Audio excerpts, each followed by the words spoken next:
Kepada teman-teman yang hadir, dipersilahkan untuk membuka mushaf atau Al-Quran digitalnya masing-masing. Kepada Kak Fanda, saya persilahkan.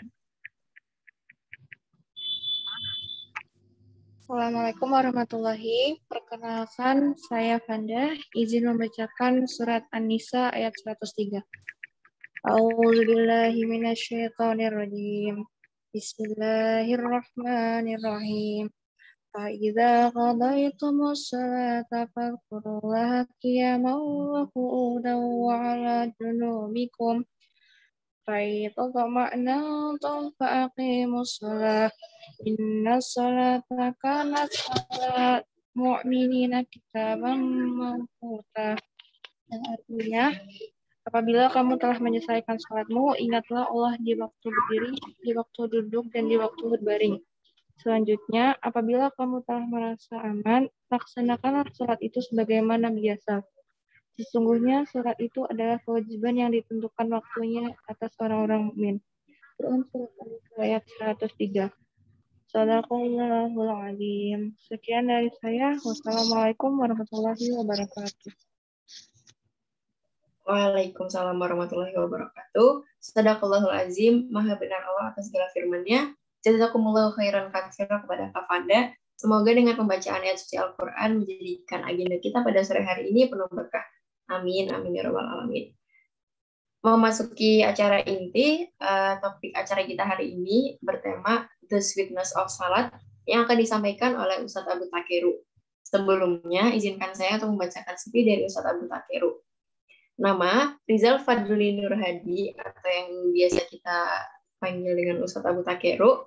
Pendidikan formal, yang pertama ada SD PN Setiabudi, SMP Negeri 12 Bandung, EPIK Australia, SMA Negeri 2 Bandung. Pendidikan Islam di EPIK, serta Imarat. Untuk pengalaman organisasi, yang pertama ada Peer Helper Anti-Drugs atau Anti-Narkoba di Melbourne, Australia.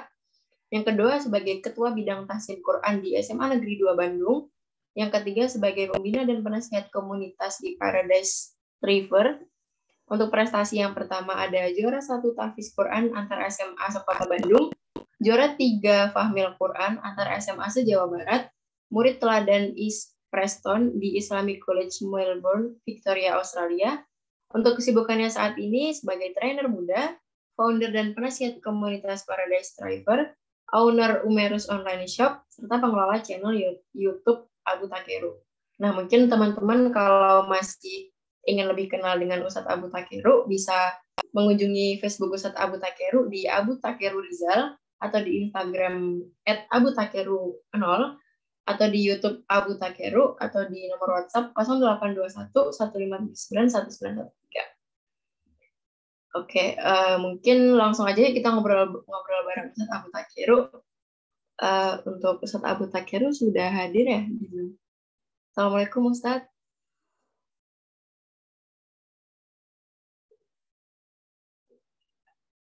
Pak suara saya terdengar?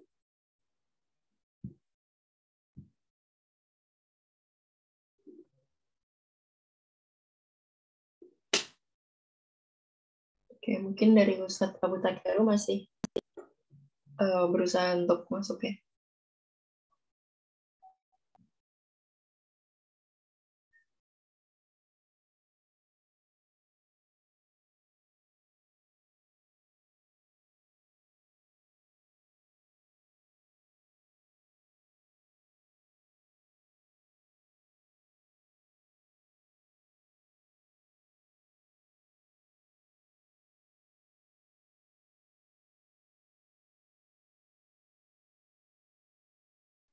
Oh iya teman-teman, mungkin sambil nunggu Ustadz Abu Takeru bisa join dengan baik sinyalnya, saya ingin mengingatkan bahwa nanti di akhir acara akan ada voucher yang akan dibagikan untuk kawan Nurani yang aktif. Maka dari itu, kami meminta tolong kepada teman-teman Nurani untuk dapat mengisi daftar hadir agar memudahkan kami dalam menghubungi kawan Nurani yang akan mendapat voucher. Terima kasih.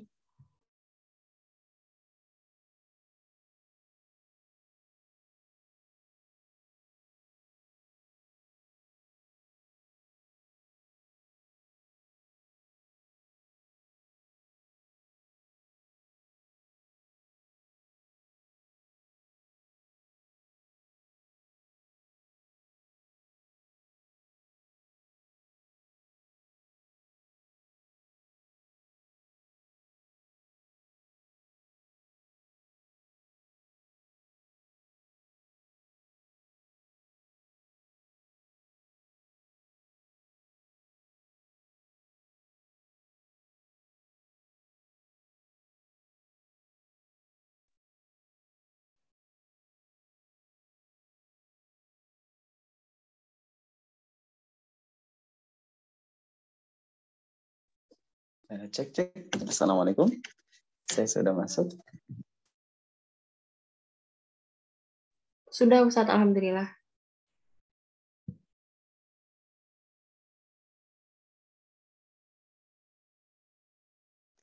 Ya, jadi sekarang langsung ke materi atau gimana? Iya, langsung ke materi saja Ustaz. Dipersilakan. Ya, alhamdulillah. Terima kasih. Panitia mohon maaf ya karena kesalahan ya mungkin ya. Pas nyampaiin tor dari panitia, itu mulai ceramahnya jam 3.55 dan emang di sini sholat asarnya tuh baru masuk jam 3.10 ya. Jam 3.10 terus persiapan dan sebagainya mulai itu jam 3:30 dan baru beres sholat ini ya, alhamdulillah.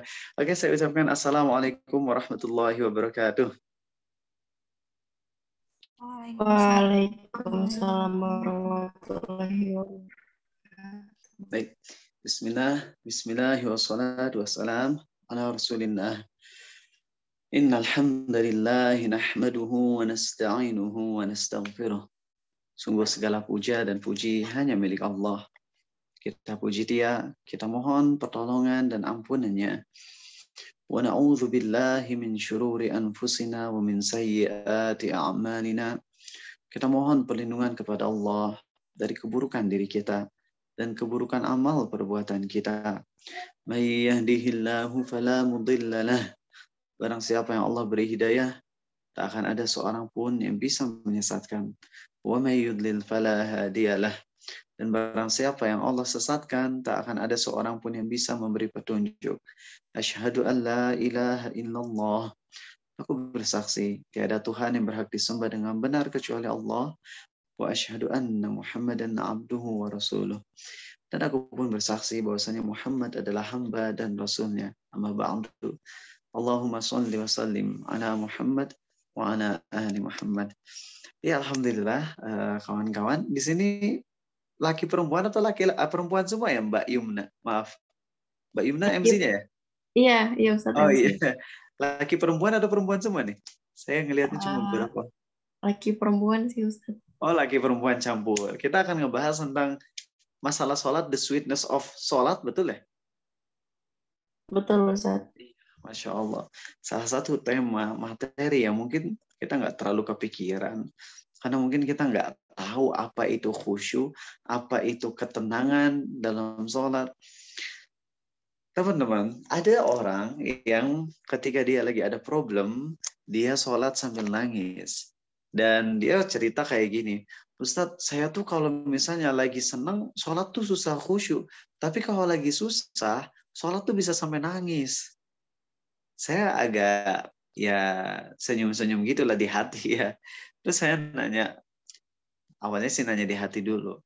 Ya, itu tuh kalau nangis pas lagi sholat, gara-gara lagi ada masalah, itu nangisnya karena apa? Ya karena ada masalah. Ya kalau gitu bukan khusyuk namanya teman-teman.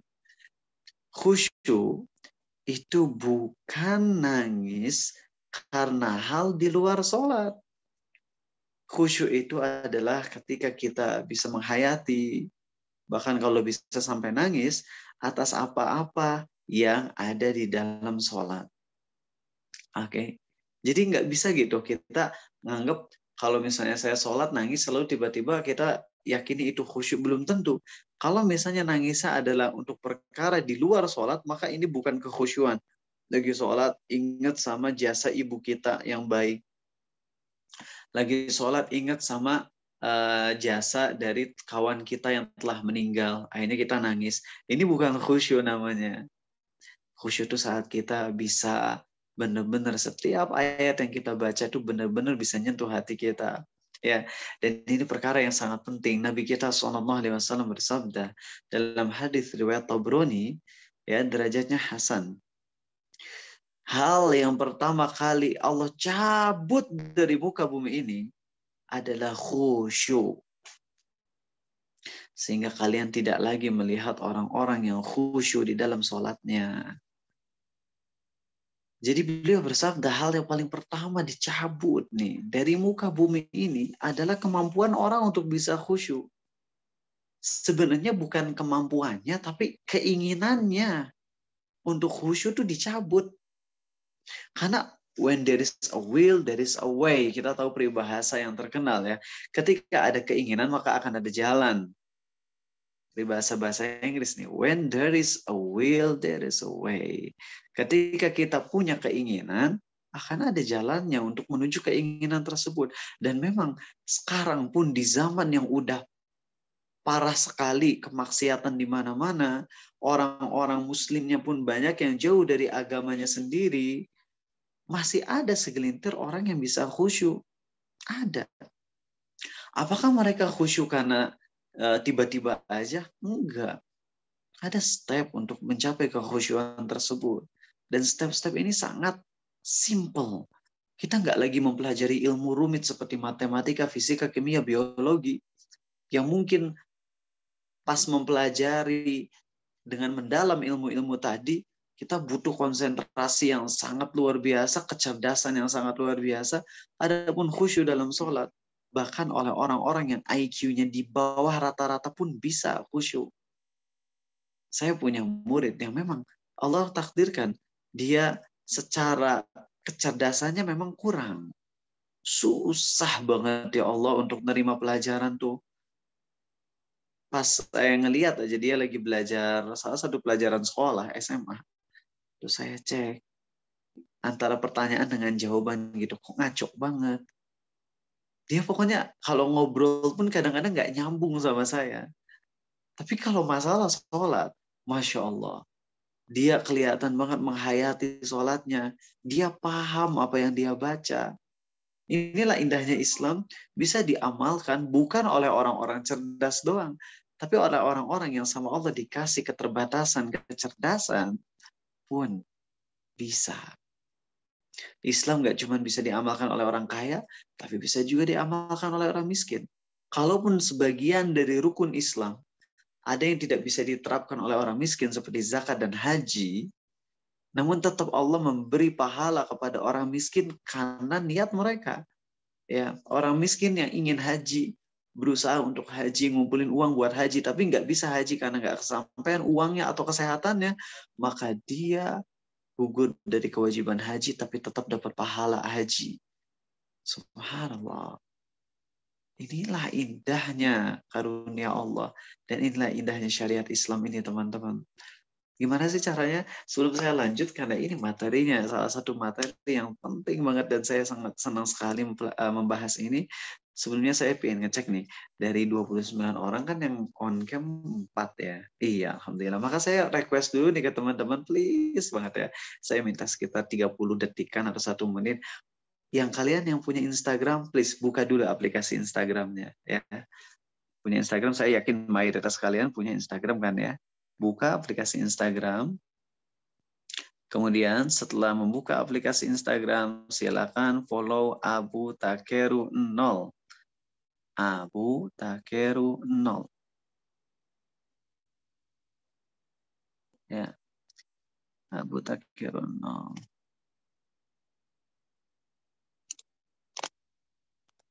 Saya mau lihat siapa aja yang sudah hadir di sini.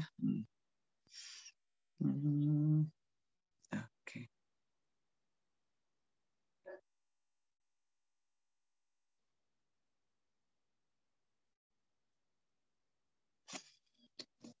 Oke, saya cek. Jangan sampai ada agenda kemudian teman-teman sendiri yang tidak mendengarkannya dan itu berbahaya. Oke, saya lihat di sini baru ada beberapa orang ya. Mungkin yang lain emang nggak punya Instagram apa ya? Abu Takeru 0 ya. Baik. Udah ada masuk 6, 7, 8. Ya. Saya emang sering kayak gini. Selain buat nyuruh teman-teman untuk nge-follow supaya nanti lebih banyak ilmu yang bisa diambil dari kajian. Tapi saya juga untuk ngecek. Karena ketika misalnya ada ceramah dan sebagainya, maka ketahuilah yang paling akan beruntung dari ceramah tersebut itu bukan saya, bukan juga pendengar, tapi yang paling bisa menghayati dan memperhatikan ayat-ayat Allah. Saya mungkin sekali lagi, sebagai orang yang diamanahkan untuk memberi materi ini, mungkin yang paling paham. Bukan bermaksud sombong ya, tapi mungkin saya yang paling paham dalam sebagian bab ilmu. Teman-teman mungkin lebih paham lagi di bab yang lain. Tapi di bab ini mungkin saya yang paling paham. Tapi andai ada orang yang ngasih tahu saya tentang bab yang telah saya pahami, kalau misalnya saya ngomong gini, saya mau udah tahu itu, maka saya adalah orang yang paling gagal terhadap ilmu tersebut. Seorang tabi'in bernama Atha. Beliau kan ahli hadis. Sangat paham banget sama hadis. Hafal hadisnya luar biasa kuat. Tapi ketika ada orang menyampaikan kepada beliau hadis yang telah beliau hafal, ibaratnya dari sebelum lo lahir juga gue udah hafal. Itu Masya Allah teman-teman. Atau ketika mendengar hadis tersebut seakan-akan baru pertama kali dengar. Dan dia berterima kasih sekali kepada orang yang ngasih tahu hadis tersebut. Padahal Atha telah hafal hadis tersebut dari jauh-jauh hari. Kenapa? Karena ilmu yang sebenarnya itu ilmu yang bisa membuat kita semakin tawadu. Maka ketika misalnya andai di antara teman-teman yang sudah paham ilmu ini, yaitu ilmu tentang khusyuk, tapi teman-teman ketika disampaikan lagi, akhirnya udahlah, saya udah terlalu sering dengerin ceramah tentang khusyuk. Maka ketahuilah, itu salah satu indikator kalau kita gagal terhadap ilmu tersebut. Jadi makanya kenapa saya usahakan untuk setting agar audiens tuh bener-bener ngedengerin. Walaupun nggak on cam, no problem. Ya, nggak ada masalah. Tapi yang penting bisa serius dalam mendengarkan ini. Soalnya teman-teman, perkara yang Allah jadikan wajib atas umat Islam ketika awal fase dakwah di Mekah, itu sudah diwajibkan untuk sholat. Berdasarkan surat Qaf, wasabbih bihamdi rabbika qabla tulu'asy syamsi wa qabla al-ghurub. Menurut sebagian ulama tafsir, surat Qaf kita tahu adalah surat yang turun di Mekah ya. Nah, di dalam surat Qaf ini ada perintah dari Allah wasabbih, dan bertasbihlah. Tasbih di sini maksudnya sholat. Bertasbihlah kepada Allah sebelum terbit matahari dan setelah terbenamnya atau sebelum terbenamnya. Ya. Jadi perintah dari Allah dulu adalah 3 sholat. 1 sholat sebelum matahari terbit, subuh berarti ya. 2 sholat sebelum matahari terbenam, yaitu asar. Dan 3 tahajud. Ini 3 sholat wajib dulu. Dulunya wajib. Ya. Menurut sebagian ulama ini. Kemudian setelah datang perintah sholat, yaitu pas Isra Mi'raj yang terkenal kisahnya sering kita dengar, maka sholat yang tadi itu dihapus kewajibannya dan dirubah menjadi sholat fardu yang 5 waktu. Jadi teman-teman jangan kira Nabi SAW ketika dulu di awal dakwah, itu beliau nggak pernah ibadah ke Allah karena gara-gara kita belum pernah dengar adanya sholat, akhirnya berarti enak ya, para sahabat dulu di awal-awal Islam cuman nguatin tauhid doang, kagak ada ibadah sholat sama sekali. Ada yang menghubungkan mereka dengan Allah, yang ngebuat mereka bisa tunduk khusyuk kepada Allah, yaitu sholat itu. Sholat yang mereka lakukan pada pagi hari, pada sore hari, dan pada waktu malam, yakni tahajud. Makanya kita dengar dalam beberapa kisah, sahabat ketika mau dibunuh, dia sholat dulu. Ada Utsman lagi sholat, Sa'ad bin Abi Waqqas, dia sholat. Kita nanya, sholat apa nih? Ini kan baru tahun pertama dakwah. Dakwah Nabi SAW baru di tahun pertama, masa udah ada sholat lagi? Bukankah sholat itu munculnya 1 tahun sebelum hijrah ke Madinah? Berarti 12 tahun setelah orang-orang pada masuk Islam, tuh setelah sahabat pada masuk Islam, 12 tahun kemudian baru diwajibin sholat kan? Kok di sini kisahnya udah sholat sih aneh? Nggak aneh. Jadi sebelum diwajibkan sholat yang 5 waktu, telah ada sholat yang diwajibkan, yaitu sholat subuh, asar, dan juga tahajud. Nah, itu yang membuat mereka nikmat ibadah, kuat dalam menghadapi kaum kafir Quraisy, sampai-sampai Nabi SAW itu kakinya, ya Allah, Masya Allah, kalau tahajud lama banget. Sampai bengkak dalam satu riwayat. Walaupun ini riwayatnya setelah sampai ke Madinah, tapi secara umum para sahabat ketika tahajud, ketika lagi sholat, itu mereka benar-benar ngehayatin banget, dan penghayatan itu yang ngebuat iman mereka tuh kuat. Dan ini hal yang udah banyak banget dilalaikan oleh orang-orang zaman now. Yaitu ketika sholat dan gak paham esensi dari sholat itu sendiri. Sekali lagi, Nabi kita SAW bersabda, hal yang paling pertama dicabut dari muka bumi ini adalah khusyuk. Sehingga kalian tidak lagi melihat ada orang yang khusyuk dalam sholatnya. Maksudnya bukan nggak ada sama sekali ya, tapi jarang banget. Saking jarangnya kayak nggak ada aja. Tapi kalau misalnya kita benar-benar serius mencari, atau kalaupun kita nggak nemu orang-orang yang khusyuk dari teman-teman kita, maka berusahalah agar kita jadi orang yang khusyuk tersebut, kemudian kita share ilmunya kepada orang lain. Khusyuk bukan teori yang rumit. Khusyuk itu bukan teori yang rumit. Simple. Simple insya Allah. Asal kita mau, kita bisa ngelakuinnya. Saya akan bahas dulu dari apa ya. Kalau dari hikmah sholat, sepertinya nggak usah terlalu dibahas secara mendetail. Yang pertama, untuk masalah gerakan sholat, kita tahu ini adalah dari Allah. Allah yang mengajarkannya kepada Nabi kita SAW melalui malaikat Jibril.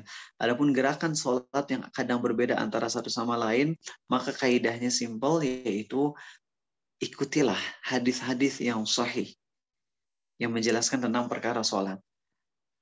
Kalau misalnya ada pendapat ulama A dengan pendapat ulama B yang berbeda pendapat, maka kita lihat aja dalil yang sahih yang dipakai oleh ulama, maka itulah yang kita lihat. Tapi kalau dua-duanya sahih, penjelasan ulamanya juga sama-sama kuat, sedangkan kita nggak tahu pendapat mana yang lebih benar, maka di situ kita nggak dibebani untuk sampai meneliti dengan detail. Ikuti aja salah satu pendapat dari ulama besar, ya, tentang tata cara sholat. Seperti saya kasih contoh, ketika itidal, sami Allahu liman hamidah, ada yang di sini, ada juga yang di samping kanan dan kiri. Hadis yang dipakai untuk itu sama sebenarnya, sahih, tapi penafsirannya yang berbeda.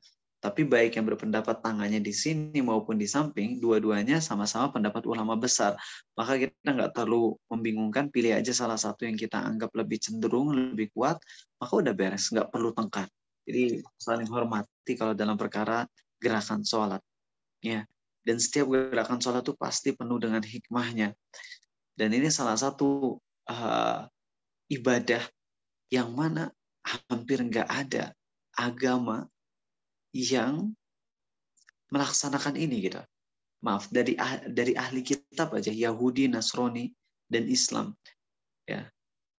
Yang awalnya Yahudi dan Nasrani itu kan awalnya sebelum ada perubahan, ya, sebelum ada perubahan dalam kitab mereka, yaitu oleh campur tangan para ahli agama yang menyesatkan, di mana firman Allah di Taurat dan Injil kan dirubah-rubah tuh. Ya, ini yang ngasih tahu Allah ya. Jadi ini bukan hoax. Terserah kalau mereka menganggap, umat Islam kok nyebarin hoax. Oh, ini bukan hoax, sorry. Kami yakin bahwasanya kitab Taurat dan Injil itu telah dirubah-rubah oleh kalian. Dan yang mengucapkan itu adalah Allah. Jadi itu bukan hoax ya. Terserah mau, kalau nggak ada data sama sekali pun, kita nggak perlu data. Allah yang udah bilang bahwasanya Taurat dan Injil itu dirubah oleh para pendeta Yahudi dan Nasrani, maka kita imani hal itu. Ini keyakinan kami, ya. Kalau kalian nggak nerima ya udah, lagian kalian bukan orang Islam kok, gitu aja. Nah, teman-teman lihat, kitab Taurat dan Injil, yang mana asalnya mereka itu kan memegang agama Allah, ya. Mereka bertauhid pada Allah, mengikuti ajaran Nabi Musa, Nabi Isa. Tapi kemudian setelah mereka obrak-abrik rubah isi Taurat dan Injil, jadilah mereka murtad dari agama tauhid yang asalnya agama Nabi Musa dan Nabi Isa, walaupun terkenal dengan Yahudi dan Kristen, tapi hakikatnya bukan Yahudi dan Kristen. Mereka itu Muslim. Seluruh Nabi itu Islam. Penganutnya adalah Muslim. Tapi ajarannya, tata cara ibadahnya yang beda-beda. Nah, di zaman Nabi Musa, di zaman Nabi Isa, itu diajarkan tata cara ibadah yang benar, yaitu dengan sujud salah satunya. Sekarang kita ngelihat, ada nggak orang Yahudi yang masih sujud? Ada nggak orang Kristen yang masih sujud? Nggak ada.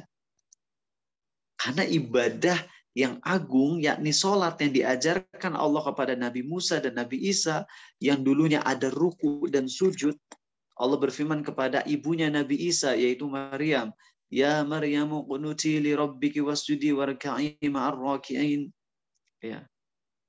Itu mereka malah tidak melaksanakannya lagi. Ya, sebentar ya, mohon maaf. Tadi ada panitia yang ngechat saya, mohon maaf. Oke. Mohon maaf sebentar ya. Tadi ada panitia yang ngechat, barangkali mungkin ada hal yang perlu saya sampaikan dulu sebelum ini. No problem. Oke. Ya teman-teman. Jadi perkara sholat ini adalah perkara yang memang disyariatkan oleh Allah kepada kita, dan ini berbeda dengan agama-agama sebelumnya yang the sweetness of sholat. Siap. Ini nge-share ini kira-kira ada yang perlu saya bahas dari itu? Enggak kan ya? Cuman nge-share itu judul aja. Baik. Jadi teman-teman, sekali lagi, perkara gerakannya itu indah dari Allah, langsung diajarkan ke Nabi SAW lewat malaikat Jibril. Kemudian kita harus tahu bahwasanya ibadah ini gerakannya adalah gerakan yang agung, berdiri, ruku, sujud. Ya. Dan itu sepertinya nggak perlu pembahasan lebih detail, dan mari kita ngebahas hal yang paling urgennya di antara itu semua, yaitu tentang bacaan sholatnya. Kita akan bahas dari mulai takbir, dan syukur-syukur kalau bisa ngebahas sampai tasyahud kalau ada waktunya. Ya. Kita mulai dari takbir dulu. Kan sholat dimulai dari takbir Allahu Akbar. Di situ kita mengagungkan Allah dan kita berusaha untuk mengesampingkan seluruh perkara selain Allah. Selain sholat, selain apa yang ada hubungan dengan sholat, maka kita usahakan untuk meninggalkannya. Untuk melupakannya dulu sejenak. Allahu Akbar. Pas kita udah takbir, kita membaca doa iftitah. Doa iftitah ini ada sekitar 12. Saya akan ajarkan salah satu doa iftitah yang terpendek, yaitu Alhamdulillah hamdan katsira thayyiban mubarakan fih. Ini salah satu doa iftitah yang terpendek. Kalau kalian beda iftitahnya nggak apa-apa. Selama hadisnya sahih, pakai aja. Ada 12 kok. Selama hadis yang dipakai hadis yang sahih, maka kita amalkan itu dan berpahala insya Allah. Alhamdulillahi hamdan katsiran thayyiban mubarakan fih. Segala puji bagi Allah dengan pujian yang banyak lagi penuh keberkahan. Kemudian kita berlindung kepada Allah dari setan. A'udzubillahi minasyaitonir rajim. Itu pas kita lagi baca a'udzubillahi minasyaitonir rajim, coba taruh di hati perasaan kalau kita ini benar-benar butuh banget sama Allah. Ya Allah, aku ini mau sholat dan aku sendiri dalam sholat gak bisa selamat dari godaan setan. Karena imanku lemah, maka aku berlindung kepadamu ya Allah dari setan. Karena aku yakin hanya Engkau yang bisa melindungi aku dari bisikan setan yang terkutuk. Jadi pas kita berlindung ke Allah, hakikatnya kita tuh lagi menghambakan diri kita banget. Kita ngerasa kayak nggak bisa ngapa-ngapain, nggak bisa ngejauhi setan, nggak bisa selamat dari kesesatan setan, kecuali dengan pertolongan dari Allah. Maka kita berlindung kepada Allah. A'udzubillahi minasyaitonirrajim. Setelah kita berlindung pada Allah, kita membaca Al-Fatihah. Al-Fatihah ini teman-teman yang menakjubkan. Nabi kita SAW mengajarkan bahwasanya Allah itu merespon. Allah merespon bacaan Al-Fatihah kita. Jadi kalau kita lagi sholat baca Al-Fatihah, itu dibalas oleh Allah. Coba kalau kita hafalin ya respon Allah ini, kita hafalkan terjemahan surah Al-Fatihah, dan kita pun hafalkan respon Allah dalam surat Al-Fatihah, itu akan powerful banget di sholat. Enak banget di sholat. Coba pas kita lagi baca, Bismillahirrahmanirrahim.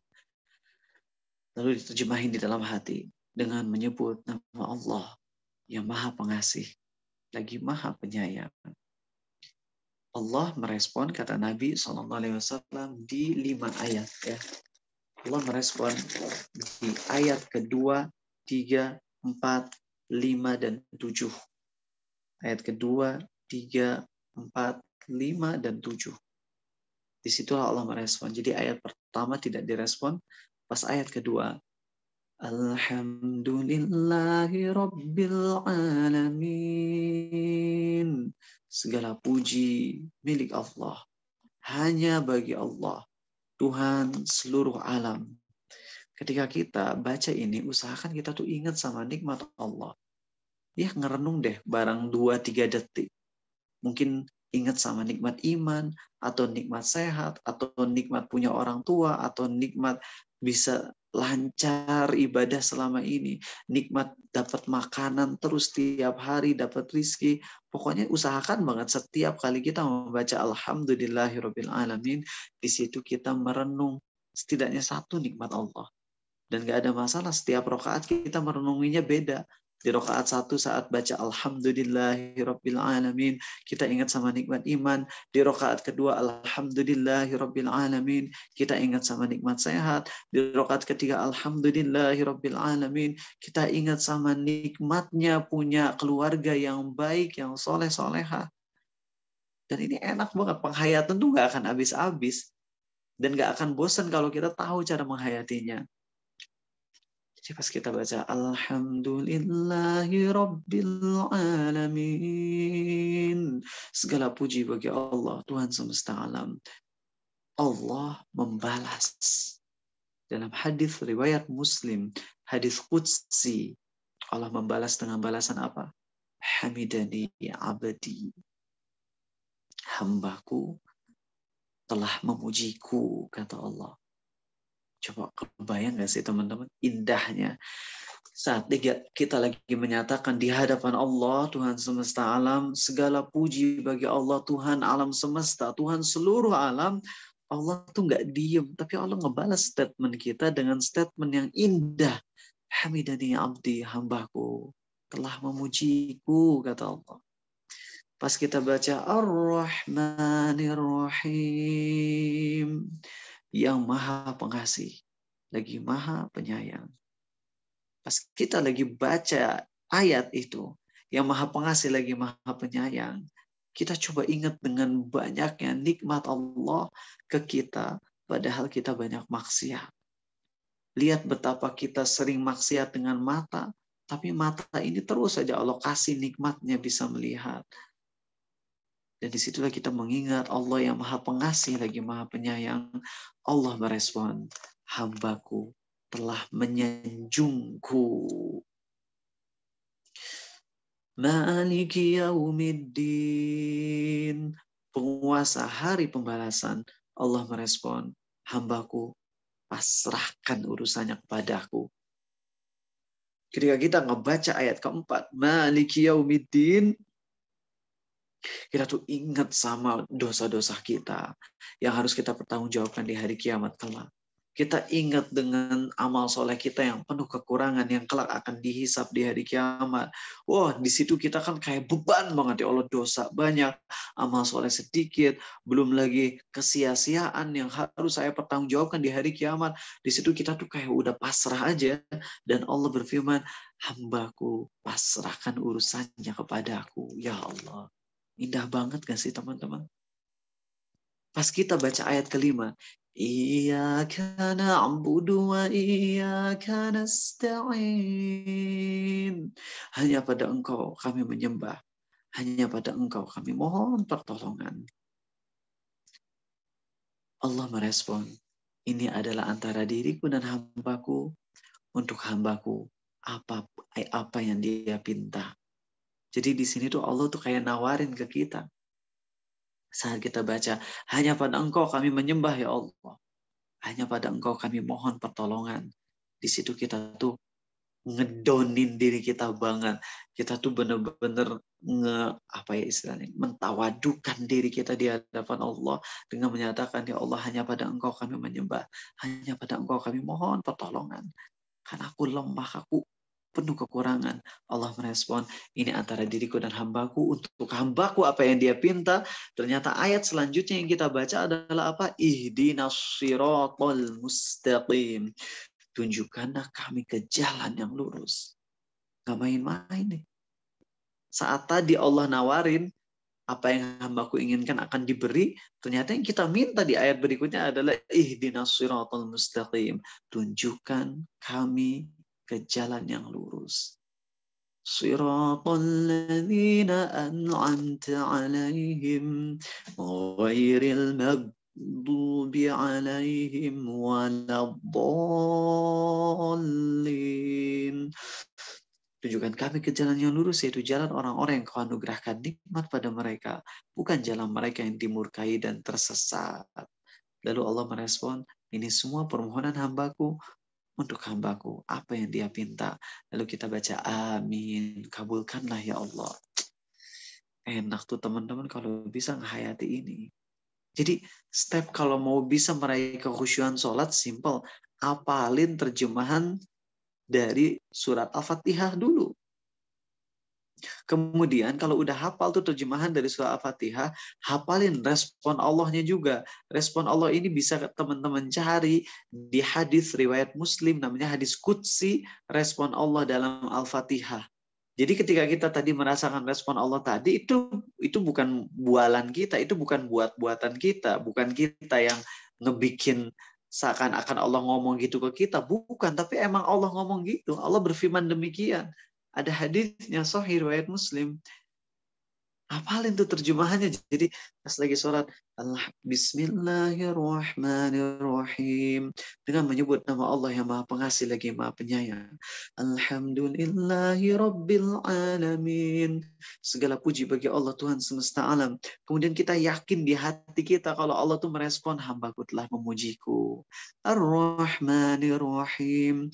Yang Maha Pengasih lagi Maha Penyayang. Allah merespon, hambaku telah menyanjungku. Maliki yaumiddin, penguasa hari pembalasan. Allah merespon, hambaku pasrahkan urusannya kepadaku. Sampai beres. Kemudian kita ruku, Allahu Akbar. Salah satu doa ruku yang saya suka baca adalah Subhana Rabbiyal Azim, Subhana Rabbiyal Azim, Subhana Rabbiyal Azim, dan Subhana dzil jabarut wal malakut wal kibriya wal azamah. Baik doa yang tadi maupun doa yang setelahnya itu dua-duanya sahih. Boleh dipilih yang mana aja. Kalau saya suka gonta-ganti supaya hati bisa khusyuk. Ruku pertama pakai doa ini, ruku kedua pakai doa itu. Boleh, jelas. Wong doanya juga semuanya diajarkan oleh Nabi kita SAW. Maka itu diajarkan tuh salah satunya kenapa? Bisa diajarkan doa yang berbeda-beda. Kata para ulama, agar sholat kita bisa khusyuk. Karena kalau satu doa diulang-ulang, lama-lama bosan. Dengan banyaknya doa yang diajarkan, itu kita bisa lebih fokus. Nggak jadi kayak apa ya? Nggak jadi kayak rutinitas yang akhirnya nggak nyentuh hati lagi gitu. Nah, ketika kita lagi ruku, baca Subhana Rabbiyal Azim, kita kan nunduk kayak gitu, tangan kita tuh megang lutut sambil menunduk. Di situ tuh kita tuh lagi ngerasa benar-benar kecil. Dan kita mengucapkan Subhana Rabbiyal Azim, Maha suci Tuhanku yang Maha Agung. Mbak Rini Utami, mohon maaf bisa dimatiin mikrofonnya. Atau panitia barangkali bisa dimatikan. Oke. Ketika lagi ngucapin Subhana Rabbiyal Azim, di situ kita, ya Allah, benar-benar ngagungin Allah, mengagungkan Allah, kita nganggap kecil, kita ngerasa, ya Allah, banyak maksiat, kok bisa-bisanya aku dosa ya berani maksiat kepada Allah, padahal Allah Maha Agung. Kemudian ngucapin Sami Allahu liman hamidah. Allah mendengar orang yang memujinya. Kemudian ucapin Rabbana walakal hamdu. Di situ kita ingat sama nikmat Allah lagi. Kemudian sujud, Allahu Akbar. Subhana rabbiyal a'la. Maha suci Tuhanku yang maha tinggi di atas arsy. Sedangkan aku di bumi. Kepalaku, jidatku ada di bumi. Aku hina. Allah maha tinggi zatnya. Maha tinggi kekuasaannya. Maha tinggi ilmunya. Maha mulia Allah di atas dan kita di bawah. Sangat hina, menghinakan diri kita. Dan pada saat itu kita benar-benar dekat sama Allah. Itu kalau kita ngehayatin Subhana Rabbiyal A'la, ya Allah, maha suci Tuhanku yang maha tinggi. Sedangkan aku rendah, kotor, hina. Di situ Allah cinta banget sama kita. Dan pada saat itu sebaiknya kita banyak-banyakin doa. Ulama berbeda pendapat. Dalam sujud boleh nggak pakai bahasa Indonesia doanya? Kalau diucapin di lisan. Kalau di dalam hati, no problem. Pakai bahasa apapun ya. Mau pakai bahasa planet lain pun silakan asal ngerti. Jadi kalau misalnya di dalam hati, apa-apa yang di hati kita itu belum terhitung ucapan. Itu terhitungnya penghayatan. Jadi kalau seseorang sujud, kemudian di hatinya dia bersihkan permohonan-permohonan dia pakai bahasa Indonesia, maka itu no problem jelas. Karena tidak termasuk berbicara. Tapi kalau misalnya diucapkan di lisan, diucapkan dengan berbisik misalnya, ya Allah, beli aku kebaikan dunia akhirat, ya Allah, lancarkan urusanku, lancarkan bisnisku. Kalau kayak gitu, sebagian ulama membolehkan, tapi saya cenderung ke pendapat tidak boleh. Kalau mau sholat, dalam sujud membaca doa, dikeluarkan di lisan kita, dilafazkan di lisan, pakai bahasa selain bahasa Arab, maka sholat kita batal. Adapun kalau kita bisa pakai bahasa Arab, maka nggak ada masalah. Boleh.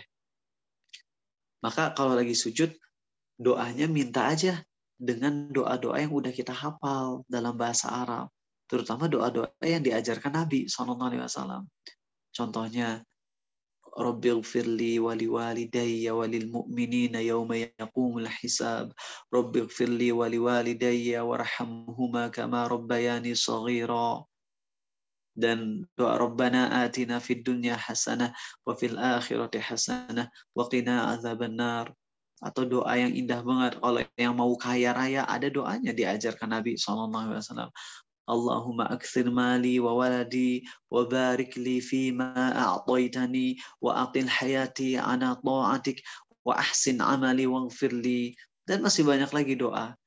Ya, tapi intinya yang pertama baca dulu Subhana Rabbiyal A'la, maha suci Tuhanku yang maha tinggi. Di situ kita merasa rendah. Kemudian duduk antara dua sujud. Rabbighfirli, Rabbighfirli, ya Allah ampuni dosaku, ampuni dosaku. Ini yang paling pendek. Kalau pakai yang panjang ada banyak yang kalau yang dihafal di Indonesia yang 8 permohonan itu ya. Itu sebenarnya gabungan dari beberapa doa. Rabbighfirli warhamni wajbuni warfa'ni warzuqni wahdini wa'afini wa'afu anni. Itu gabungan ya. Jadi dari beberapa hadis kemudian ditambah juga.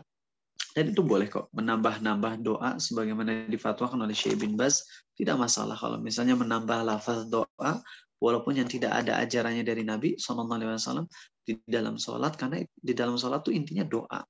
Ya, gak ada masalah kita menambah doa antara dua sujud dengan tambahan yang gak ada hadisnya. Tapi kalau mau sesuai dengan hadis yang sahih saja, tidak mau menambah-nambah lagi, itu pun sangat baik. Karena kita mencontoh Nabi SAW. Kemudian kita pindah ke doa tasyahud. At-tahiyyatul mubarakatus salawatut thayyibatu lillah. Ada juga riwayat yang lain, kalau saya lebih seringnya pakai yang at-tahiyyatu lillah wassalawatu wathayyibat. Sama aja. Intinya adalah penghormatan yang kulakukan, kebaikan yang kulakukan, sholatku dan amal solehku, semuanya kulakukan hanya karena Allah. Itu artinya. Kemudian kita baca Assalamu alayka ayyuhan nabi wa rahmatullahi wa barakatuh. Mungkin ada yang nanya, bukankah Nabi SAW telah wafat? Tapi kok di doa ini kita baca Assalamu alayka, kesejahteraan untukmu wahai Nabi. begitupun berkah dan rahmat Allah atas dirimu. Kok bisa ya kita ngucapin engkau kepada Nabi SAW yang telah wafat, padahal beliau nggak ada di depan kita. Atau kalaupun beliau masih hidup, kita sholatnya misalnya di Indonesia, beliaunya lagi di Mekah. Kalau kita ngucapin assalamu alaika, kesejahteraan bagimu wahai Nabi, kan nggak akan kedengeran sama beliau. Jawabannya adalah ada hadis di mana Nabi kita SAW bersabda, bersolawatlah kepadaku dimanapun kalian berada, karena solawat kalian tuh ditampakkan kepada diriku. Jadi di dalam kuburan Nabi SAW, ketika kita solawat, nanti akan ada malaikat yang menyampaikan solawat kita kepada beliau di kubur. Ya, seperti itu hadisnya sahih. Jadi kita tetap ketika solawat bacanya assalamu alaika, seakan-akan beliau lagi ada di hadapan kita. Assalamu alaika, kesejahteraan bagimu wahai Nabi. Dan sambil kita ngucapin sholawat itu, sambil kita ingat dengan kebaikan Nabi kita SAW. Ingat dengan perjuangan beliau ketika beliau sambil dakwah kemudian habis itu disiksa, ditonjok. Pas lagi perang Uhud, beliau pundaknya itu dipukul pakai pedang. Ingat sama kebaikan beliau. Misalnya ketika kita membaca sholawat akan lebih khusyuk gitu. Dan saat kita mengingat jasa Nabi SAW, itu tetap khusyuk kita terhitungnya. Karena itu termasuk bagian dari bacaan sholat. Berbeda kalau misalnya lagi sholat, kita ingatnya sama jasa orang tua, ya nggak bisa disebut khusyuk, karena itu udah di luar pembahasan sholat. Adapun membahas tentang Nabi SAW, maka itu bagian dari penghayatan. Terlebih lagi kita ingat bahwasanya Nabi SAW adalah utusan Allah. Ketika beliau berbuat baik, menyebarkan hidayah untuk kita, maka itu tidak lain adalah karena perintah Allah yang maha baik juga. Ya. Kemudian kita berdoa, assalamu alayna wa ala ibadillahi sholihin. Kesejahteraan atas diri kami dan atas seluruh hamba Allah yang soleh. Di situ kita ngedoain agar Allah memberi keselamatan kepada kita semua, kepada kita, teman-teman kita, kepada kaum muslimin, kepada guru-guru kita, kepada ulama kita. Kita ngedoain semuanya. Jadi lihat ini doanya tuh udah paket yang terbaik. Di dalam doa sholat tuh udah sempurna pembacaannya, permohonan kepada Allahnya tuh udah sempurna ya. Kita pertama memulai dari memuji Allah dulu dengan at-tahiyatul mubarakatus sholawatut thayyibatu lillah. Kemudian kita mendoakan, ya siap 9 menit lagi ya. Kemudian kita ngucapin sholawat ke Nabi SAW. Di situ kita ingat jasa-jasa beliau dan kita berterima kasih kepada beliau. Padahal beliau nggak butuh sholawat kita loh ya. Kalau kita hidup tanpa bersolawat kepada Nabi SAW pun beliau nggak akan rugi. Tapi kita bersolawat sebagai adab gitu, sebagai orang yang pernah mendapatkan kebaikan dari beliau, yaitu hidayah dari Allah yang Allah berikan kepada kita lewat beliau dengan dakwah beliau. Tentu kita sebagai adab yang baik berdoa kebaikan untuk beliau dong. Kemudian kita mendoakan juga keselamatan untuk kita. Kaum muslimin yang lagi banyak dibantai, disakiti, terutama di negeri-negeri kafir. Kita berdoa, ya Allah berilah keselamatan kepada kami. Dan kepada hamba-hamba Allah yang soleh. Kemudian kita syahadat. Asyhadu an la ilaha illallah wa asyhadu anna Muhammadan abduhu wa rasuluh. Di situ kita ingat kalau kita ini Islam, yang mana statement la ilaha illallah adalah statement termahal di jagat raya ini, di alam semesta. Yang mana statement la ilaha illallah akan diharapkan oleh orang-orang kafir kelak di hari kiamat. Allah berfirman, "Rubama yawaddul ladzina kafaru law kanu muslimin." Orang-orang kafir tuh berharap kalau seandainya mereka tuh dulu muslim. Ya Allah. Dan kita bisa ngucapin la ilaha illallah tiap hari.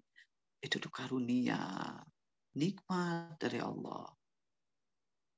Kemudian kita membaca sholawat. Allahumma sholli ala Muhammad wa ala ali Muhammad kama shallaita ala ali Ibrahim, atau ada beberapa riwayat lainnya ada yang Ibrahim pertamanya dihilangin langsung ke Ali dan sebagainya. Pokoknya intinya berdoa kepada Allah, meminta kebaikan untuk Nabi SAW sebagaimana Allah berikan kebaikan kepada Nabi Ibrahim dan juga keberkahan.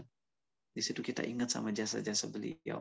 Lalu di akhir kita berdoa, Allahumma inni a'udzubika min azabi jahannam wa min azabil qabr wa min fitnatil mahya wal mamat wa min syarri fitnatil masihid dajjal. Ya Allah, aku berlindung kepadamu dari azab jahannam, dari azab kubur, dari ujian kehidupan dan kematian, dan dari ujian keburukan dari dajjal. Fitnah atau siksa kubur, siksa jahanam, siksa kubur kita paham. Adapun doa berlindung dari ujian kehidupan dan kematian, yakni tadi doanya wa min fitnatil mahya wal mamat, artinya adalah fitnah kehidupan, artinya adalah segala macam ujian iman, ujian kemiskinan, ujian kaya, itu ujian kehidupan. Karena ada orang yang ketika kaya jadi jauh dari Allah. Dan ada juga orang yang ketika miskin jauh dari Allah. Saya punya murid yang dulu ketika kaya raya, taat ibadah banget. Tapi ketika miskin, stres dia, dan akhirnya dia malas banget buat sholat. Walaupun kebanyakan orang kan sebaliknya gitu. Lagi susah ingat Allah, lagi enak lupa. Tapi ini sebaliknya ada yang ketika miskin justru stres dan jauh dari Allah. Dan ini kondisinya lebih parah sebenarnya daripada kondisi orang yang lupa sama Allahnya ketika kondisi lagi nikmat. Nah, kita berdoa pada Allah agar kita diselamatkan dari ujian kehidupan. Kalaupun misalnya Allah kasih kita ujian kehidupan, kita minta kepada Allah agar kita bisa survive, bisa bertahan untuk menghadapi ujian tersebut.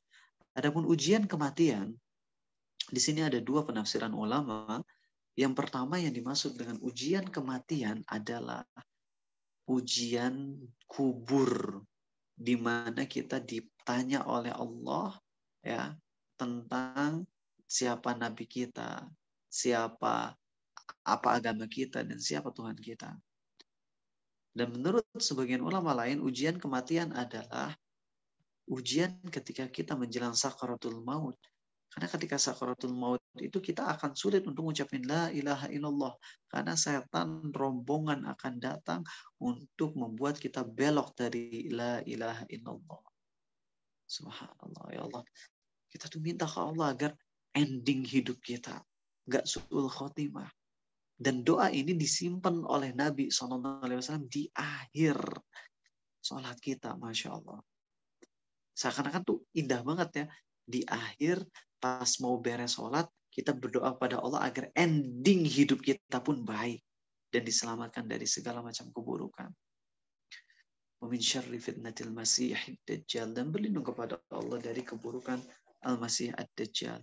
Ya, Dajjal manusia yang oleh Allah diberi istidraj yang akan menyesatkan dunia ini sehingga orang-orang akan menyembah dia. Dia tuh makhluk Allah, ciptaan Allah, manusia yang busuk, buta, satu matanya, dia badannya busuk, dia mandul, kata Nabi SAW, rambutnya keriting, ya, ada tulisan kafir di antara kedua matanya, dan dia udah hidup sekarang dari zaman Nabi SAW hidup sampai sekarang masih hidup, namun untuk eksisnya nanti ketika Allah menghendaki, Dajjal ini akan keluar dari tempat borgol dia. Sekarang dia lagi di borgol, lagi diikat pakai rantai gitu, dan nanti dia akan keluar. Dan ketika keluar 40 hari dia akan eksis. Hari yang pertamanya sama dengan 1 tahun. Hari yang keduanya Allah akan perlama seperti 1 bulan. Hari yang ketiganya akan lama seperti 1 minggu. Dan hari keempat sampai hari ke-40-nya sama seperti hari-hari biasa. Dan nanti akan ada orang-orang yang terjerumus ke dalam beliau, ke dia maksudnya, na'udzubillah, akan terjerumus ke dalam ujian keimanan dari dia sehingga orang-orang akan menyembah dia. Ya, dan saran dari Nabi SAW saat bertemu dengan Dajjal adalah loncat ke dalam nerakanya. Karena kalau kita loncat ke dalam nerakanya, maka dosa kita akan dihapus semuanya. Dan pahala kita akan diberikan secara sempurna. Kemudian habis itu yang terjadi adalah hari kiamat. Artinya kita mati, kemungkinan besar maksudnya. Setelah loncat ke neraka Dajjal, mati. Tapi nggak disebut bunuh diri. Tapi itu adalah perintah dari Nabi kita SAW. Itulah keindahan sholat, teman-teman. Pembahasan ini mungkin seakan-akan bertele-tele. Tapi cobain deh. Saya sengaja bahas dengan agak panjang. Nah, kan ini di-record juga. Nanti teman-teman coba ulangin lagi, terutama pas penghayatan Al-Fatihah. Lalu coba praktekkan. Karena jujur aja sekarang, orang-orang bahkan hafiz Quran, kok sholatnya bisa ngebut gitu. Terutama sholat-sholat yang nggak dikeraskan suaranya, sholat duhur, asar. Kalau mereka jadi imam, kok kita sebagai makmum keteteran bacaan Al-Fatihahnya. Imam tuh udah beres duluan sebelum makmum. Padahal kita sebagai makmum bacaannya pun udah turbo speed, tapi nggak kesampaian tuh untuk ngikutin imam. Ini ada problem sebenarnya. Kebanyakan orang mungkin husnuzon. Oh, kita husnuzon, imam udah ahli. Ahli gimana? Waktunya udah habis ya. Saya paling minta beberapa menit lagi. Beberapa detik maksudnya. Ahli di mana sholatnya? Kau bilang hafiz. Sholatnya ngebut karena dia ahli, karena dia khusyuk. Udah biasa khusyuk, makanya sholatnya ngebut. Tidak gitu. Nabi kita SAW manusia yang paling khusyuk, yang paling baik, yang paham Quran, paham bahasa Arab. Tapi beliau ketika sholat, apa kata Aisyah atau kata sahabat lain? Dia kalau lagi sholat bacaannya gini. Bismillahirrahmanirrahim. Lalu kemudian beliau berhenti. Berhentinya beliau di ujung ayat sebelum pindah ke ayat berikutnya adalah untuk menghayati, kata para ulama. Dan ini kan gak dibedain antara sholat yang dikecilin bacaannya dengan yang dibesarin. Antara sholat duhur, asar, atau sholat subuh. Sama. Lalu kenapa sekarang banyak banget imam, hafiz Quran, yang kawal pas sholat yang lagi dikeraskan, bacaannya begitu indah, kita terpukau. Tapi pas lagi sholat yang dikecilin suaranya, rakaat 3, 4, ngebutnya minta ampun, sampai kita makmum gak habis tuh Al-Fatihah. Dosa itu imam. Sholat kita apakah sah? Ulama berbeda pendapat. Saya lebih cenderung ke pendapat sholat kita sebagai makmum sah. Kalau nggak beres Al-Fatihah gara-gara imamnya yang cepat, terutama di sholat maghrib, isya, rakaat 3, rakaat 4, itu sholat kita sah sebagai makmum, dosa ditanggung imam tuh. Makanya kalau saya jadi imam biasanya rakaat 1 setelah baca Al-Fatihah, saya paling bacanya dikit, seperempat halaman lah paling lama. Lalu rakaat 2 juga sama, dikit aja, surat pendek, atau kalau misalnya surah Al-Baqarah paling bacanya cuman maksimal seperempat halaman. Rakaat ketiga, Al-Fatihah doang. Tapi bacaannya tenang. Bismillahirrahmanirrahim. Jangan diwasol, jangan digabung. Nantinya nggak enak, nggak khusyuk, makmum nggak beres Al-Fatihahnya. Demikian udah habis waktunya ya. Terima kasih. Masuk ke tanya jawab, saya kembalikan ke MC. Kalau ada yang kurang, silakan bisa diingatkan dan bisa disempurnakan di tanya jawab, insya Allah.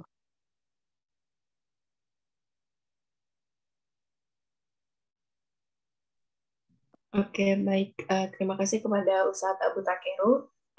Selanjutnya sesi Q&A kepada teman-teman yang memiliki pertanyaan, baik berkenaan dengan topik maupun hampir-hampir ke topik. Nggak apa-apa, bisa langsung ditanyain aja, bisa melalui kolom chat atau dengan raise hand dan akan saya persilahkan.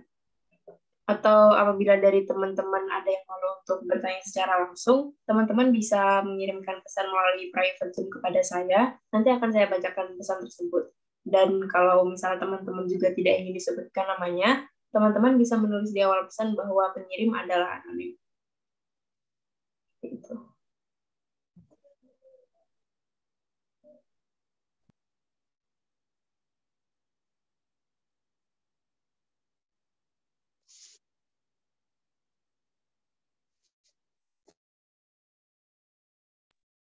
Oke, mungkin sembari menunggu pertanyaan yang masuk, mungkin teman-teman masih pada mengetik ya. Saya ingin menyampaikan bahwa kami segenap tim Rompu Nurani menerima saran, kritik, dan masukan dari teman-teman, baik berkaitan dengan pelaksanaan agenda pada sore hari ini maupun hal-hal lainnya. Untuk kritik dan saran dapat langsung disampaikan melalui DM Instagram ataupun melalui kolom komentar di postingan Instagram dan official website kami, yaitu rumpunurani.org. Dan kepada teman-teman, jangan lupa untuk mengisi daftar hadir di kolom chat ya.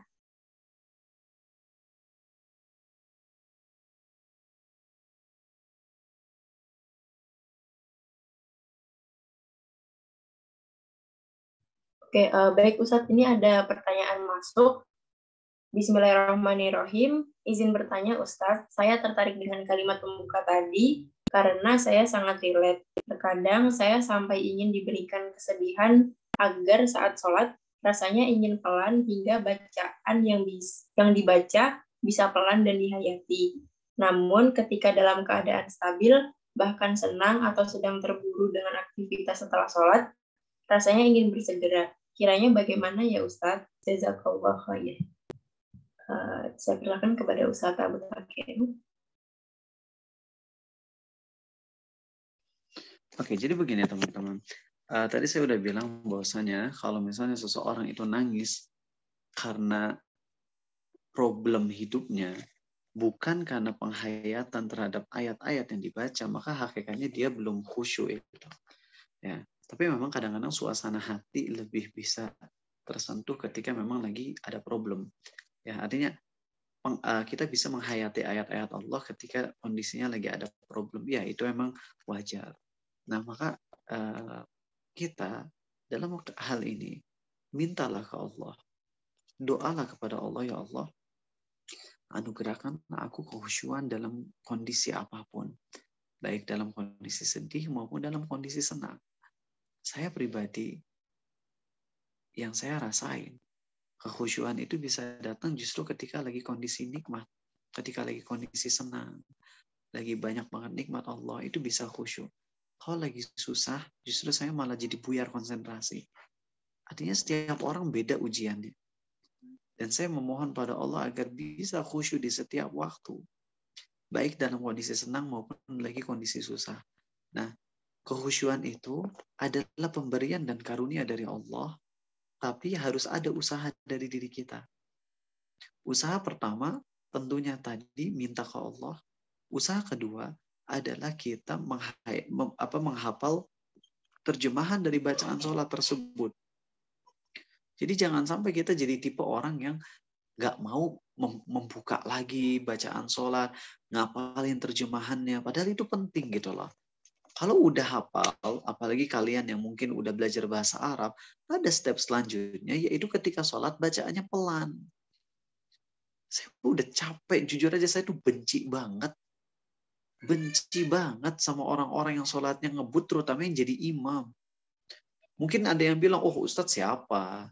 Kan ibadah mereka itu antara mereka dengan Allah. Oke, ibadah mereka antara mereka dengan Allah itu urusan mereka kalau mereka sholat sendirian. Tapi kalau mereka jadi imam, mereka hakikatnya ngerusak sholat saya juga. Dan ini hampir mayoritas orang kalau lagi sholat, terutama sholat duhur kayak gitu. Ngebutnya tuh keterlaluan. Saya nggak ngerti gitu. Coba aja kalau teman-teman mau ngecek, mau jujur, pakai stopwatch. Rekam sholat maghrib sekarang di masjid. Rekam. Dan kita ngelakuin ini untuk survei dan juga nantinya ujung-ujungnya untuk menasehati. Jadi bukan untuk ngejudge kemudian meremehkan, tapi untuk survei lalu menasehati. Boleh ya. Boleh kita ngelakuin ini. Jadi ini bukan kita menjudge ibadah orang lain, tapi justru ini adalah untuk kemaslahatan, yaitu untuk menasehati. Coba lihat, cek rekam sholat maghrib. Kemudian kita lihat pas rakaat 1 berapa detik coba Al-Fatihahnya. Itu biasanya 40-50 detik. Lalu kemudian pas rakaat ketiga atau keempat, coba dengar berapa detik bacaan Al-Fatihahnya. Berapa detik si imam itu berdiri untuk membaca Al-Fatihah. Itu biasanya cuma 15 detik. Bahkan ada yang cuma 12 detik. Gimana bisa baca Al-Fatihah 12 detik? Saya bisa. 10 detik saya bisa nih teman-teman dengerin ya. Enggak 10 juga nih, 15 nih. Tapi bacaannya gini, percaya atau enggak, kalau sholat kayak gini kayaknya hampir mustahil buat khusyuk. Nih ya, baca Al-Fatihah sekali nggak pakai nafas. Napasnya cuma di awal doang, di tengah-tengah nggak pakai nafas. Bismillahirrahmanirrahim. Alhamdulillahirabbil alamin arrahmanir rahim maliki yaumiddin iyyaka na'budu wa iyyaka nasta'in ihdinas siratal mustaqim siratal ladzina an'amta 'alaihim ghairil maghdubi 'alaihim waladdallin. Amin. Gimana bisa khusyuk? Tapi itu satu-satunya cara saya untuk bisa ngejar imam tuh kayak gitu. Dan saya bingung gitu. Apa susahnya sih imam rokaat 1 dan 2-nya dipendekin gitu loh. Pas rokaat ketiga dan 4 agak ditenangin. Saya nggak minta muluk-muluk 2 menit gitu. Enggak. Yang penting sama durasinya. Setidaknya sama. Kalau rokaat 1 pas berdiri 2 menit, yakni 1 menit pertama Al-Fatihah, 1 menit kedua itu bacaan surat pendek, maka rokaat ketiga ya udah 1 menit aja, disamain gitu durasi bacaan Al-Fatihahnya. Itu aja yang saya minta dari para imam tuh. Tapi jujur aja sampai sekarang, saya suka dibully gitu sama orang-orang, sama imam-imam yang lain, suka dibully. Kenapa sih beda sendiri? Ya beda sendiri gimana? Coba jujur Anda kalau mau sholat. Saya dulu nasehatin ke salah satu masjid kampus terkenal nomor 1 se-Indonesia. Dan alhamdulillah imam-imamnya pada berubah. Sholatnya jadi lama, bukan lama. Sholat di rokaat ketiga dan 4, sholat maghrib. Rokaat 3 atau sholat isya, rokaat 3 dan 4 tuh mereka jadi alhamdulillah sama dengan rokaat 1. Durasinya. Pas rokaat 1 Al-Fatihahnya 40 detik, rokaat ketiga juga Al-Fatihahnya 40 detik. Alhamdulillah saya senang banget sholat di masjid tersebut.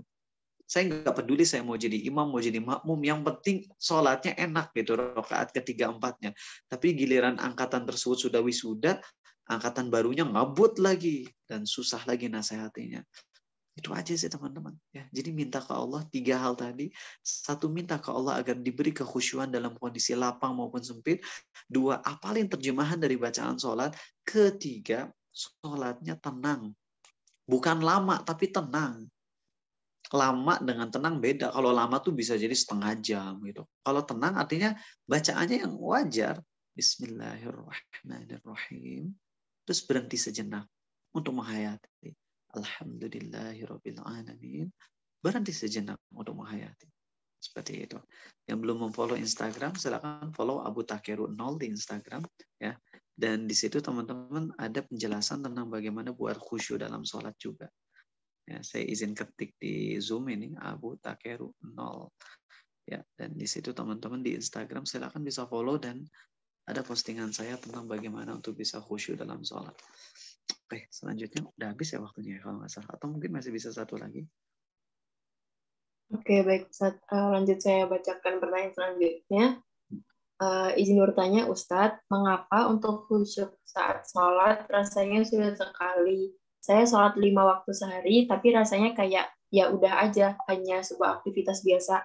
Apakah Ustadz ada saran untuk menumbuhkan rasa agar bisa dapat lebih khusyuk ketika sholat? Khusyuk membuat kita menjauhi dosa dan maksiat. Tapi di sisi lain, meninggalkan dosa dan maksiat pun akan menambah kekhusyuan kita. Jadi ini harus berjalan secara bersamaan. Sambil kita berusaha untuk khusyuk, sambil kita berusaha juga untuk ngejauhi dosa. Ya, kalau hal ini saling dilakukan secara bersamaan, nanti kita akan makin naik terus. Lama-lama makin khusyuk, dengan makin khusyuk dosa semakin berkurang, dan dengan dosa semakin berkurang kita akan semakin khusyuk lagi. Nah, jadi coba targetin itu, ya. Dan juga rutinkan baca Quran dengan terjemahannya, lalu hafalkan dan biasakan menghayati ketika lagi baca Quran.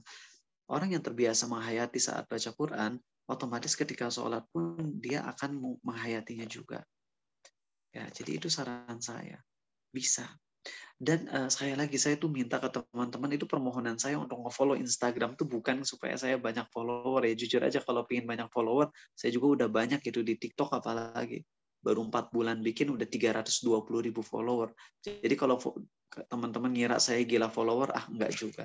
Ya, kalian nggak nge-follow pun nggak apa-apa. Tapi saya nyuruh untuk nge-follow karena di situ ada postingan bagaimana agar kita memperbaiki sholat. Kalau teman-teman udah bacaan sholatnya benar, paham, tapi belum khusyuk juga, kayaknya ada syarat yang tertinggal. Syarat sah sholat yang belum terpenuhi. Tentang bersih dari najis, tentang wudhunya benar. Dan itu dijelaskan di Instagram saya, di materi hijrah. Di highlight story ada tulisan hijrah. Klik, coba lihat. Barangkali ada cara wudhu kita yang masih salah. Atau cara, maaf, cebok. Cebok itu apa ya bahasa Indonesia? Bersuci ya, setelah BAB, BAK masih ada yang keliru. Sehingga belum suci. Kemudian karena itulah sholat kita jadi nggak khusyuk. Soalnya wudhunya, bersucinya aja masih ada yang salah gitu. Ya, silakan. Barangkali itu salah satu problemnya. Dan itu bisa dilihat di Instagram Abu Takirunal, insya Allah. Demikian. Masih ada lagi barangkali atau penutupan, silakan. Masih ada lagi, Ustaz. Boleh.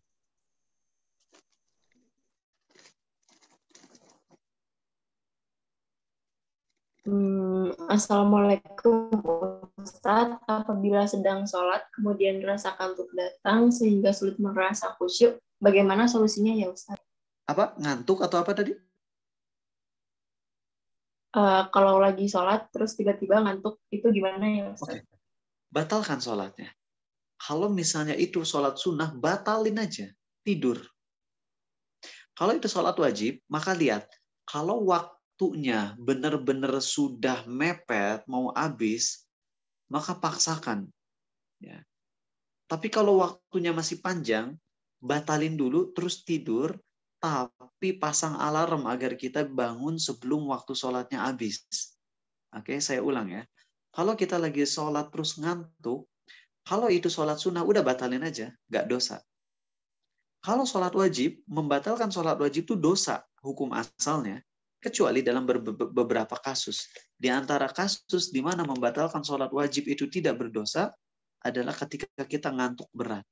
Bacaan kita bisa ngaco udah nggak ngerti, maka di situ batalin untuk tidur sejenak. Tapi sekali lagi pastikan pasang alarm agar kita nggak kelewat sholat.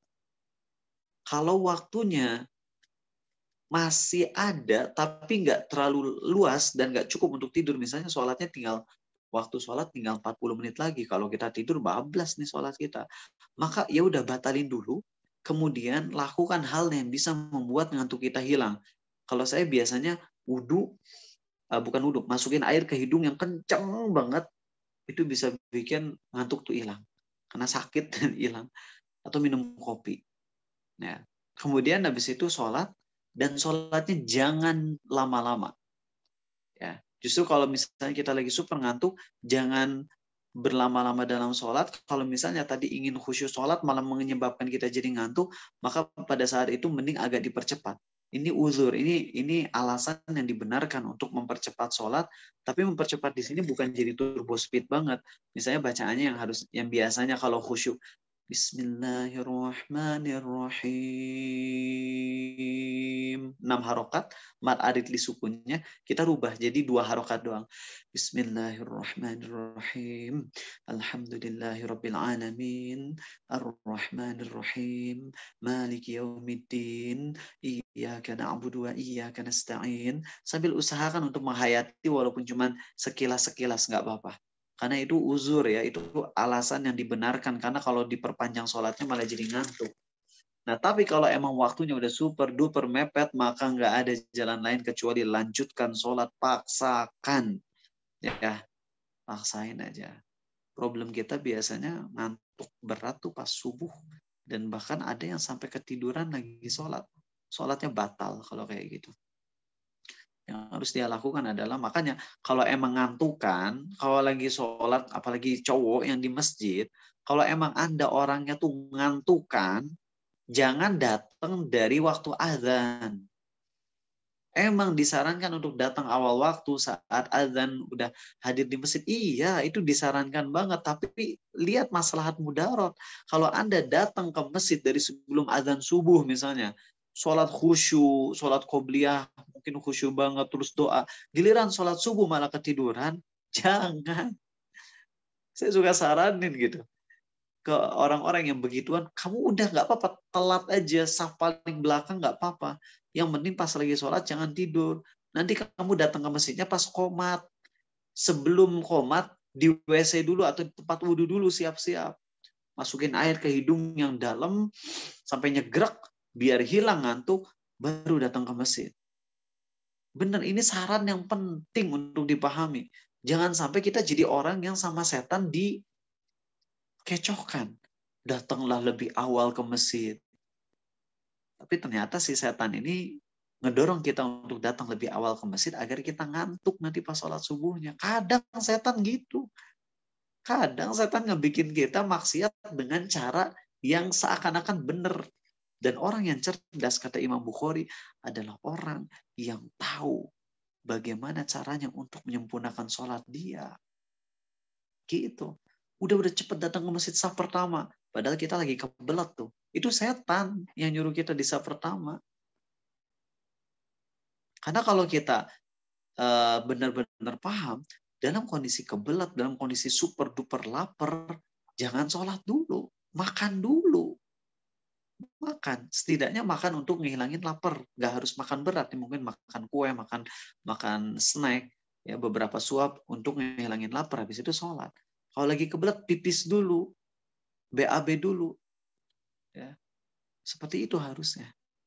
Nah, jadi teman-teman harus pahami baik-baik. Itulah nasihat dari saya buat yang ngantuk. Ya. Tadi rinciannya udah saya bahas. Kan barangkali ada lagi. Baik, terima kasih Ustadz. Mungkin karena waktunya sudah menunjukkan pukul 5, ya. Mohon maaf kepada pertanyaan teman-teman yang belum sempat terjawab. Mungkin nanti teman-teman bisa mengunjungi Instagram Ustadz Abu Takeru ya, di Abu Takeru 0. Dan terima kasih juga kepada Ustadz Abu Takeru atas jawaban-jawaban yang sangat menginspirasi dan penyampaian materi yang sangat luar biasa. Semoga dengan materi yang disampaikan tadi dapat membuat teman-teman kembali bersemangat dan tetap terus istiqomah dalam memperbaiki sholatnya. Oke, mungkin sebelum kita mengakhiri agenda sore hari ini, diizinkan ya Ustadz untuk foto bersama dulu. Oke, saya minta tolong kepada teman-teman untuk dapat menyalakan kameranya dan kepada Kak Fairuz untuk memimpin sesi dokumentasi ini. Kepada Kak Fairuz, saya persilakan.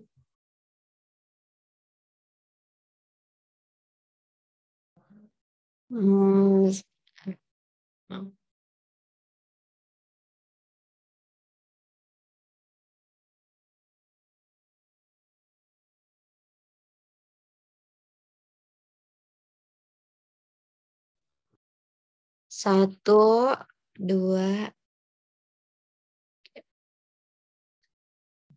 lagi ya. Satu, dua. Satu, dua. Sudah. Oke, terima kasih kepada Kak Fairuz. Selanjutnya, mari kita tutup agenda pada sore hari ini dengan mengucap hamdalah, istighfar, dan doa penutup majelis. Alhamdulillahirrabbilalamin. Astagfirullahaladzim. Subhanakallahumma wa bihamdika. Asyhadu an la ilaha illa anta. Astaghfiruka wa atubu ilaik. Terima kasih atas partisipasi teman-teman yang telah mengikuti acara dari awal hingga akhir. Semoga materi yang disampaikan dapat kita petik manfaatnya dan menjadi sebuah motivasi untuk selalu meningkatkan keimanan dan ketakwaan kita kepada Allah Subhanahu wa Ta'ala. Terima kasih juga kepada Collective Collaboration Space Yogyakarta yang telah turut membantu dalam acara ngajiat kolektif pada sore hari ini. Jazakumullahu khairan katsira. Semoga Allah membalas kebaikan teman-teman dengan kebaikan yang jauh lebih banyak. Amin. Kami memohon maaf apabila dalam penyelenggaraan acara ini terdapat banyak kekurangan dan kesalahan. Wassalamualaikum warahmatullahi wabarakatuh. Terima kasih Ustadz dan teman-teman.